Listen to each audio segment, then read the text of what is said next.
Hi everyone, আজকে তোমাদের সাথে আমি আমার মর্নিং রুটিনটা শেয়ার করছি। আগস্টের 1 তারিখ পড়ে গেছে, তাই সব কিছু গ্রোসারি লিস্ট এবং প্ল্যানিং করে রাখছি। মেয়ে ততক্ষণ ল্যাপটপ নিয়ে খেলা করছে। অনেকে মনে করে মা হওয়ার পরে হয়তো সাহায্য চাইলে ছোট হয়ে যাবে, কিন্তু না, যে কোনো কাজে যদি সাহায্যের প্রয়োজন হয় তাহলে ফ্যামিলি মেম্বার্সদেরকে আস্ক করতে হয়। আজকে বোনেদেরকে ডেকেছিলাম।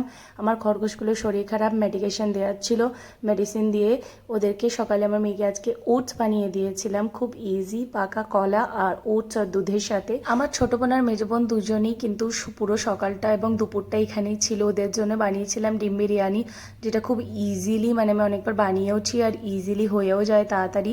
আজকে টুকিটাকি কাজই বেশি ছিল, যেহেতু 3টে খরগোশকে মেডিসিন দেওয়ার ছিল একটার পর একটা। আর ওদেরকে এই মেডিসিনটা কিন্তু খুবই কেয়ারফুলি দিতে হতো, যার জন্য আমি ওদেরকে বিশেষ করে ডেকেছিলাম। সকালের দিকেই কিন্তু বাড়িতে বেশি কাজ থাকে, যেরকম সকালবেলা উঠে ঝাড় দেওয়া, ঘর মোছা, কাপড় কাচা, বাসনপত্র যারা থাকে সেগুলো পরিষ্কার করা, ঘরদোর পরিষ্কার করা, এইসব কাজের মধ্যে পুরো সকালটাই কিন্তু ব্লক হয়ে থাকে।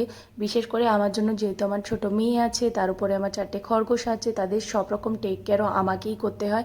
তার জন্য বিশেষ করে আমি সকালের দিকটা ব্যস্ত থাকি। আর এই কয়েকটা দিন আমি প্রচণ্ড পরিমাণে ব্যস্ত ছিলাম, তাই কয়েকটা গ্রোসারি শেষ হয়ে গিয়েছিলো, সেগুলো অর্ডার করা হয়নি।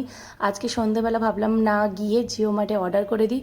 অর্ডার করে দিয়ে তারপরে আমি এগুলোকে আনপ্যাক করে ভালো করে রাখলাম, আর দিনের শেষে ডিনার বানিয়ে আমার দিনটা শেষ করলাম।